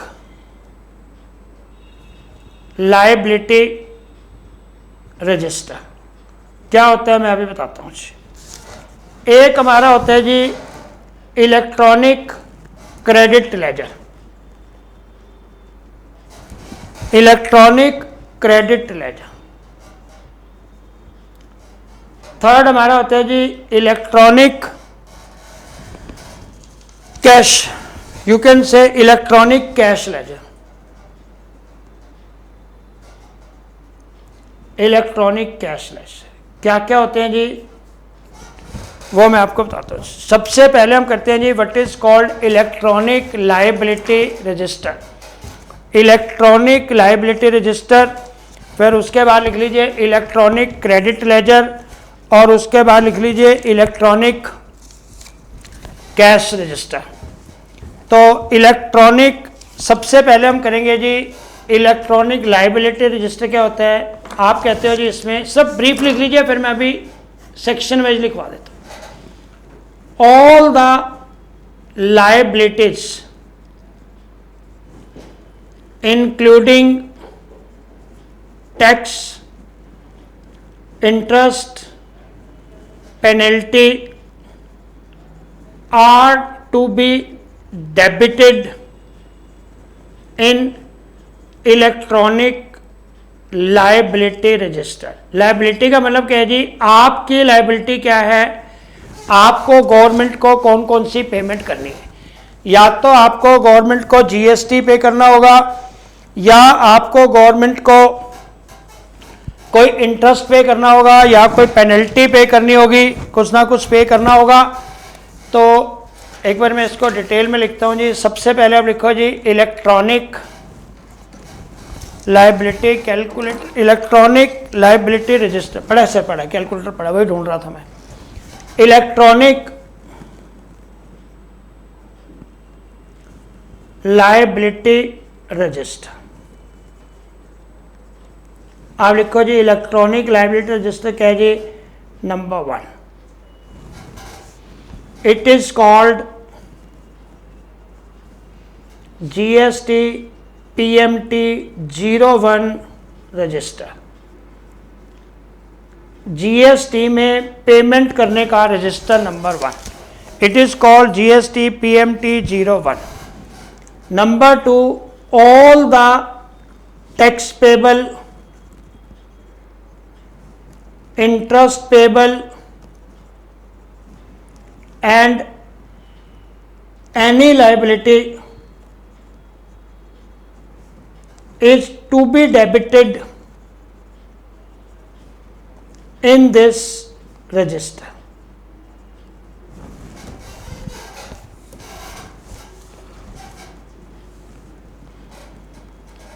number 2 लिखो जी। 2 नंबर वाला हमारा क्या है, आपने सेकेंड नंबर लिखा है जी electronic credit,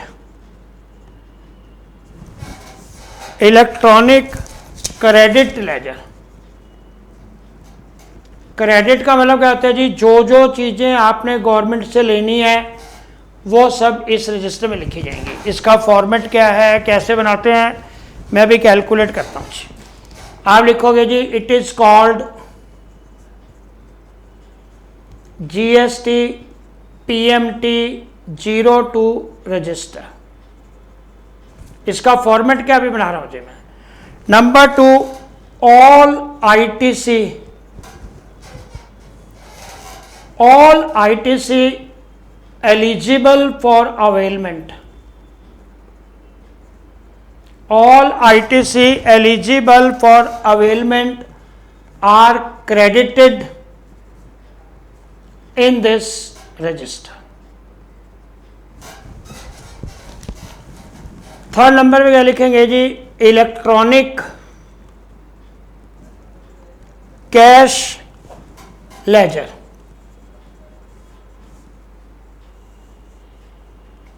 electronic cash ledger, अब हम क्या लिखेंगे जी, इसको हम बोलेंगे जी summary of all payments made bye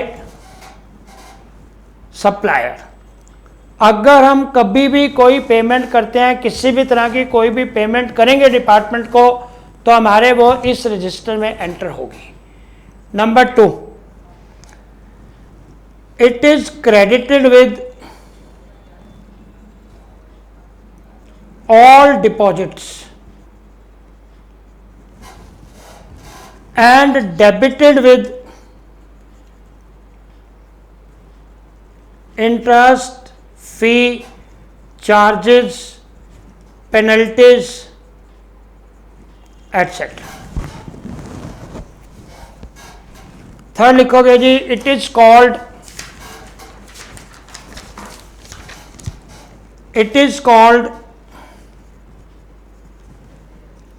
PMT 05। ये तो लिखा हुआ भी मिल जाएगा, आप देख लो जी बनेगा कैसे। मान लो जी X is a registered taxable person, registered person जो भी बोलेगे जी टैक्सेबल पर्सन है। अब इसको GST के पोर्टल पे 3 बुक्स बनानी है। पहली है जी हमारी electronic liability register, electronic liability register.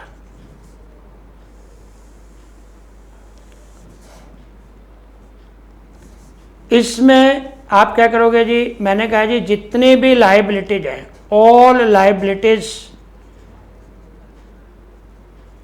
Are to be debited.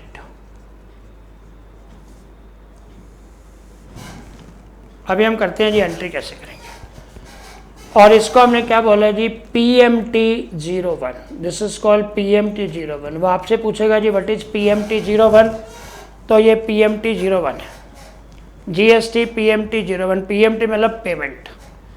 दूसरा हमारा बना है जी आपका इलेक्ट्रॉनिक क्रेडिट लेजर।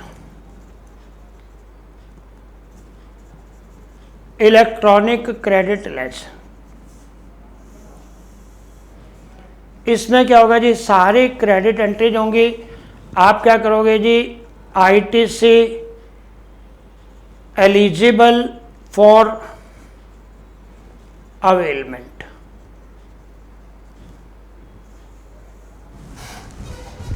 यहां पे जितनी भी हमने लायबिलिटी गवर्नमेंट को पे करनी है वो सारी डेबिट होंगी। जो जो चीजें हमने गवर्नमेंट से लेनी है वो यहां पे क्रेडिट होंगी। और थर्ड वाला हमारा क्या होता है जी, आप कहते हो इलेक्ट्रॉनिक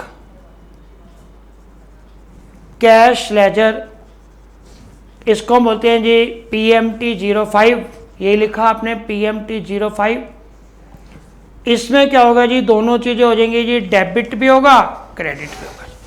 ये मान लो आपका अकाउंट है जी, इसमें आप क्या करते हो जी, कैश डिपॉजिट्स, जितना भी आपको कैश डिपॉजिट्स करना होता है, विड्रॉ तो कर ही नहीं सकते, जितना कैश डिपॉजिट करना होता है। अब आप प्रैक्टिकली देखो जी, मैं सप्लायर हूं, मैंने सबसे पहले गुड्स खरीदा,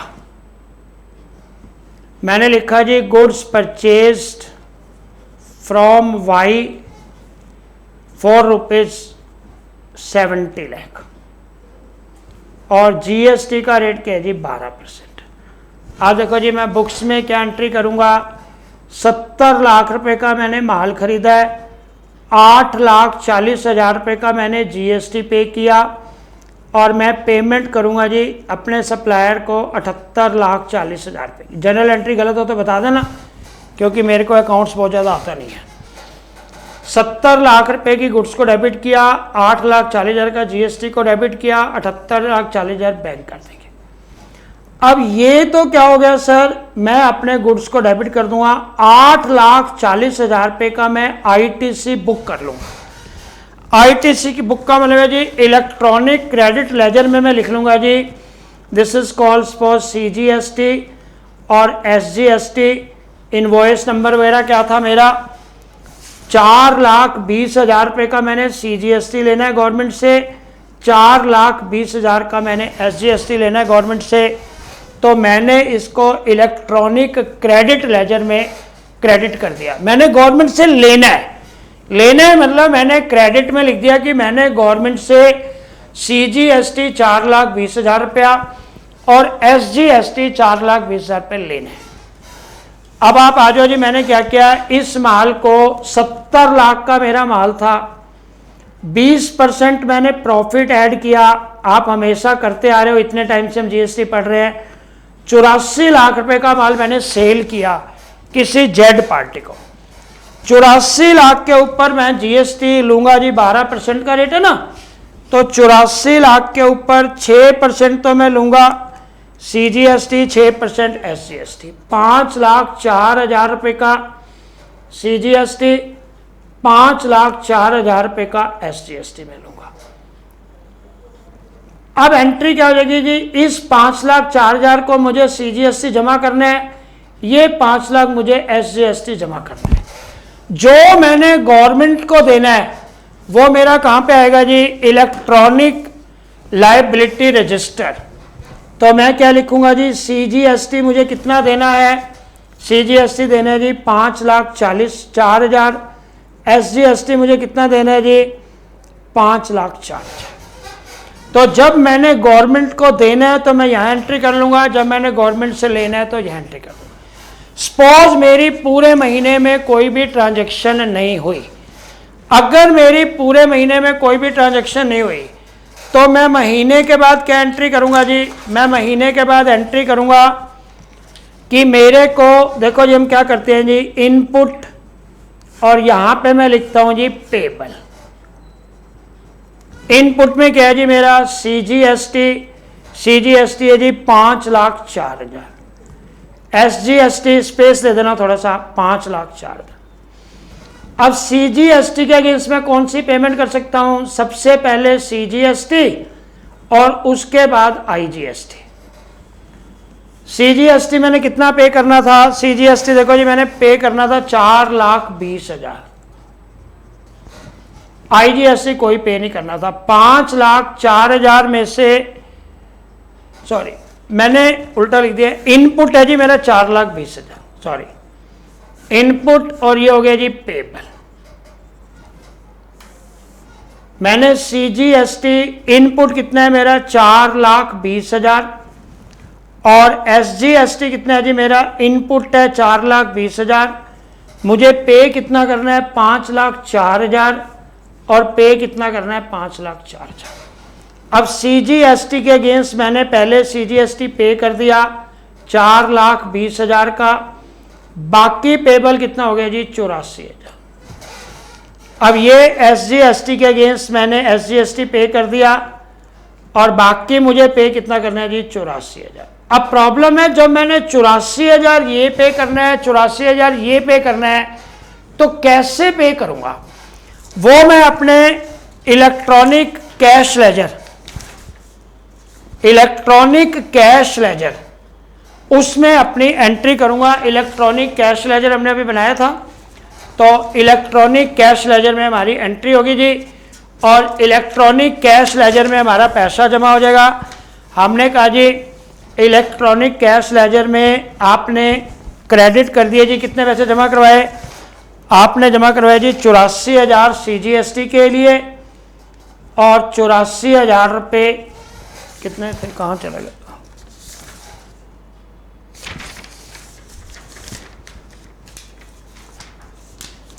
84,000 CGST के लिए, 84,000 SGST के लिए। तो जो हम कैश जमा करवाएंगे वो हम जमा करवाएंगे जी अपने इलेक्ट्रॉनिक कैश लेजर में। तो हमारे इलेक्ट्रॉनिक कैश लेजर में एंट्री हो जाएगी 84,000 एक जमा करवाया, 84,000 एक जमा करवाया। तो वीकेंड से 84,000 का CGST, 84,000 का SGST हमने जमा करवाया। अब हम इसको क्या करते हैं जी, जितना भी पैसा मेरा इलेक्ट्रॉनिक लायबिलिटी रजिस्टर में है 5,04,000, इधर से मेरा कितना आ गया जी 4,20,000, इधर से कितना आ गया 84,000, ये सारा मंथ के एंड में एडजस्ट हो जाएगा। इधर मेरा कितना था जी 5,04,000 लायबिलिटी में था, क्रेडिट लेजर में था 4,20,000 रुपये, कैश में मैंने जमा करवाए थे 84,000 रुपये। ऐसे करके हम एंट्री करते चले जाएंगे। ये प्रैक्टिकली मैंने आपको इसलिए करके दिखाया ताकि आपके दिमाग में कोई डाउट ना रहे। तो हमारा सेक्शन 49 क्या कहते हैं जी, सेक्शन 49 सबसेक्शन 1। अब आप लिखना शुरू करो। सेक्शन 49 सबसेक्शन 1 क्या कहेगा जी, taxable person is liable to maintain 3 electronic ledgers on GSTN portal. जब हम रजिस्ट्रेशन करेंगे साथ के साथ हमारे रजिस्ट्रेशन नंबर के 3 अकाउंट खुल जाएंगे। पहला होगा जी हमारा, वही मैंने जो भी लिखा जी, इलेक्ट्रॉनिक कैश लेजर, जिसको हम बोलते हैं PMT 05। नंबर 2 हमारा होता है जी इलेक्ट्रॉनिक लायबिलिटी रजिस्टर, इसको हम क्या बोलते हैं जी PMT 01। एक हमारा होता है जी इलेक्ट्रॉनिक क्रेडिट लेजर, इसको हम करते हैं जी PMT 02।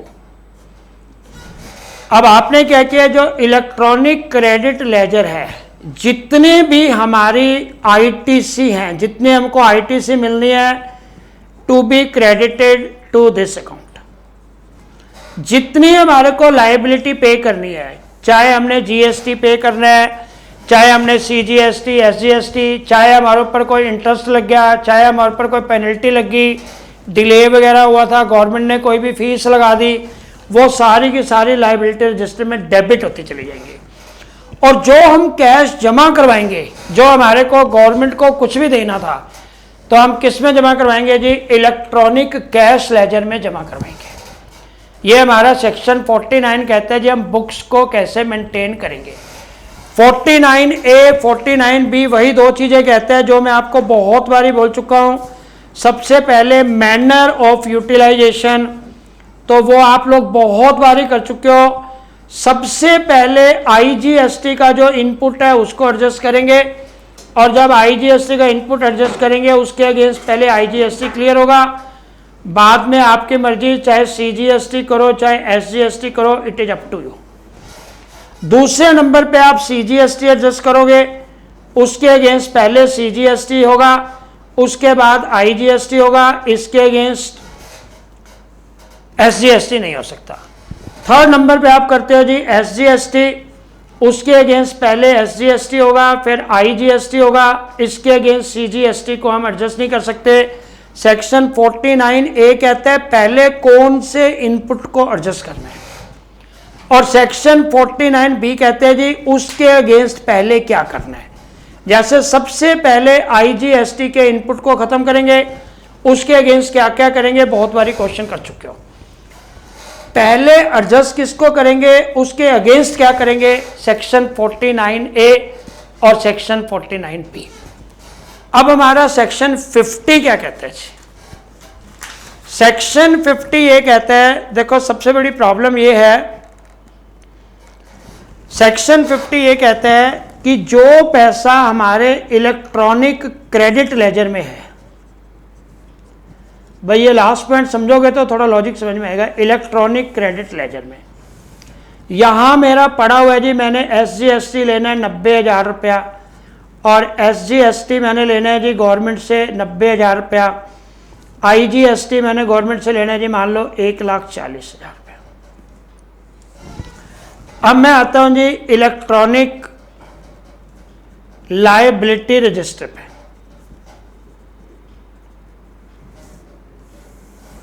इलेक्ट्रॉनिक लायबिलिटी रजिस्टर में मेरा है जी, मैंने IGST देना है 1,50,000 रुपया, मैंने CGST देना है 1,00,000 रुपया, मैंने SGST देना है 1,00,000 रुपया, मेरे को जो इंटरेस्ट लगा हुआ है वो लगा हुआ है 10,000 रुपया, और मेरे ऊपर कोई पेनल्टी लगाई है जी रिटर्न वगैरह लेट सबमिट करने की, वो लगाई है जी 8,000 रुपया। क्या मैं ये वाले 10,000 रुपये यहां से एडजस्ट कर सकता हूं? हमारा सेक्शन 50 से नो। जो इलेक्ट्रॉनिक क्रेडिट लेजर की एंट्रीज हैं, जितना भी क्रेडिट है, ये केवल एंड केवल टैक्स की पेमेंट में यूज हो सकता है। टैक्स के अलावा अगर आपकी कोई पेमेंट है तो आप क्या करोगे जी? Electronic cash ledger. अब इलेक्ट्रॉनिक कैश लेजर में आप पेमेंट जमा करवाओगे। अब आपको ये 18,000 रुपये जमा करवाने पड़ेंगे। ये वाले अमाउंट से आप ये 18,000 की लाइबिलिटी को पे ऑफ कर सकते हो। तो हमारे से पेपर में बार बार पूछा जाता है कि इलेक्ट्रॉनिक लायबिलिटी रजिस्टर का जो डेबिट है, या तो इंटरेस्ट की वजह से, या पेनल्टी की वजह से, या किसी फीस की वजह से, या किसी डिले की वजह से, क्या हम उसको यहां से एडजस्ट कर सकते हैं? मान लो जी मेरे पास CGST पड़ा हुआ जी 1,90,000 का। अब मैं क्या करता हूँ जी, एडजस्ट करके मेरा बैलेंस बच जाता है, तो क्या मैं उस बैलेंस से ये भी पे कर सकता हूँ? There is big no. हमेशा आपने यही करना है, जो इलेक्ट्रॉनिक क्रेडिट लेजर है उसकी एंट्री से इलेक्ट्रॉनिक लायबिलिटी लेजर से सिर्फ एंड सिर्फ टैक्सेस की पेमेंट हो सकती है। अगर आपको कोई भी पेनल्टी, अगर आपको कोई भी इंटरेस्ट, अगर आपको कोई भी चार्जेस पे करने हैं, तो वो हम यहां से नहीं ले सकते, वो हम इलेक्ट्रॉनिक कैश लेजर से ले सकते हैं। तो जो सप्लायर है वो अपने इलेक्ट्रॉनिक कैश लेजर में डिपॉजिट करवाएगा, और उसमें डिपॉजिट होने के बाद फिर ये एडजस्ट होगा। तो जब भी हमें कोई भी पेमेंट करनी होती है, हम उसको इलेक्ट्रॉनिक कैश लेजर, जिसको आप PMT 05 बोलते हो, PMT 05 में जमा करवाएंगे। और जब हमारे को कोई आईटीसी मिलता है तो नेचुरली हम पीएमटी 02 में डालते हैं। अगर हमारे को जब भी सेल करेंगे कोई भी जीएसटी पेबल है, कोई भी आईजीएसटी पेबल है, उसको पीएमटी 01 में होगा। तो ये 3 बुक्स हमने मेंटेन करनी होती हैं। सेक्शन 49 और सेक्शन 50 हमें ये कहते हैं कि इन बुक्स को मेंटेन कैसे करना है। अब क्योंकि लोग इन बुक्स को मेंटेन नहीं करना चाहते, वो मैनुअल काम करना चाहते हैं, बाद में एडजस्टमेंट भी करना चाहते हैं, सेल बढ़ गई तो बाद में बिल फाड़ भी देंगे, एडजस्ट भी कर देंगे, तो इसलिए वो जीएसटी में नहीं आना चाहते। अनरजिस्टर्ड लोगों के लिए ये जरूरी नहीं है। लेकिन जो भी आदमी रजिस्टर्ड है, जैसे ही आप REG 01 फॉर्म डालोगे, आपके रजिस्ट्रेशन पे ये 3 एंट्रीज भी, ये 3 बुक्स भी खुल जाएंगी। तो जैसे जैसे आप कोई भी इनवॉइस बनाओगे, GSTR 1 बनाओगे, ऑटोमेटिकली आपने सरकार को कितना टैक्स देना है, इलेक्ट्रॉनिक लायबिलिटी रजिस्टर में आ जाएगा। आप माल परचेज किया आपने, कितना आपका आईटीसी हुआ, एज इट इज आपका इलेक्ट्रॉनिक क्रेडिट लेजर में क्रेडिट हो जाएगा। और जो आपका डिफरेंस होगा, जो आपको पेमेंट करना है सरकार को, वो नेचुरली आप कैश लेजर के थ्रू करेंगे। अगर आप कैश लेजर के थ्रू करेंगे तभी आपका कैश जमा हो पाएगा। अब प्रॉब्लम ये होती है कि मुझे कैश लेजर में पेमेंट कैसे करनी है, प्रोसीजर ऑफ पेमेंट। तो सिर्फ आप ये ध्यान रखना कि 10,000 से ऊपर कैश हम जमा नहीं करवा सकते। 10,000 तक का कैश इलेक्ट्रॉनिक कैश लेजर में जमा करवाया जा सकता है। इससे ऊपर की कोई भी एंट्री है या तो डेबिट कार्ड से करेंगे सॉरी, या क्रेडिट कार्ड से करेंगे, या NEFT करेंगे, national electronic funds transfer, RTGS करेंगे। अगर 2 लाख से ज़्यादा का अमाउंट होता है तो RTGS होता है, 2 लाख से कम का अमाउंट होता है तो उसको हम NEFT बोलते हैं। और अगर हम कैश जमा करेंगे तो 10,000 से ऊपर का कैश जमा नहीं कर सकते। हाँ, लेकिन जो हमारा प्रॉपर ऑफिसर है, जो हमारी अथॉरिटीज हैं, अगर अथॉरिटीज करना चाहें तो 10,000 से ऊपर कैश जमा कर सकती हैं। लेकिन कोई भी सप्लायर अपने कैश लेजर में 10,000 से ऊपर का कैश जमा नहीं कर सकता। ये हमारे जी सेक्शन 49-15 जो हमने ब्रीफिंग किया, और सेक्शन वाइज फिर मैं आपको लिखा हुआ दे देता हूँ क्योंकि हमारा टाइम बच जाएगा और हम इसको फटाफट अपना कर देंगे। तो सेक्शन 49 क्या कहता है, सेक्शन 59, सेक्शन 49 और सेक्शन 50 क्या कहता है, इलेक्ट्रॉनिक बुक्स क्या होती हैं। तो आप देखो, मैं कंक्लूड करता हूँ, आप 3 बुक्स ध्यान रखना जी। एक हमारा होता है इलेक्ट्रॉनिक लायबिलिटी रजिस्टर। अब देखो जी, हम लोग CA के स्टूडेंट हैं, कॉमर्स के स्टूडेंट हैं, तो लायबिलिटी रजिस्टर का मतलब क्या जी, हमारी लायबिलिटी क्या है। अगर हमने गवर्नमेंट को जितने भी ड्यूज पेबल है, जितने भी हमारे टैक्स पेबल है GST का, जितने भी हमारी फी पेबल है, जितना भी हमारा इंटरेस्ट पेबल है, सारा इसमें डेबिट होता चला जाएगा। दूसरा मैंने बोला जी इलेक्ट्रॉनिक क्रेडिट लेजर। तो क्रेडिट लेजर भी हमें कहने की जरूरत नहीं, जो जो चीज़ें रिसीवेबल हैं, अगर मुझे सरकार से कोई भी ITC लेना है वो इसमें आ जाएगा। थर्ड वाली बात है जी इलेक्ट्रॉनिक या कैश लेजर बोलते हैं, इलेक्ट्रॉनिक कैश लेजर। वो कहते हैं जी जितना भी आप कैश जमा करवाओगे, गवर्नमेंट को पे करोगे, वो सारा आ जाएगा। दूसरी बात ध्यान में रखनी है, जो हमारा इलेक्ट्रॉनिक लायबिलिटी रजिस्टर है, इसमें जब हम एडजस्टमेंट करेंगे तो क्रेडिट में जितना भी पैसा पड़ा हुआ है वो सिर्फ टैक्स में यूटिलाइज कर सकते हैं। टैक्स के अलावा पेनल्टी के लिए, इंटरेस्ट के लिए, डिफॉल्ट के लिए, किसी और चीज़ के लिए अगर हमें पैसा एडजस्ट करना है तो कैश लेजर से करेंगे। इलेक्ट्रॉनिक क्रेडिट लेजर से हम उसको नहीं कर सकते, क्योंकि इलेक्ट्रॉनिक क्रेडिट लेजर में जितना भी पैसा पड़ा हुआ है that is meant only and only for making payment. ठीक है जी।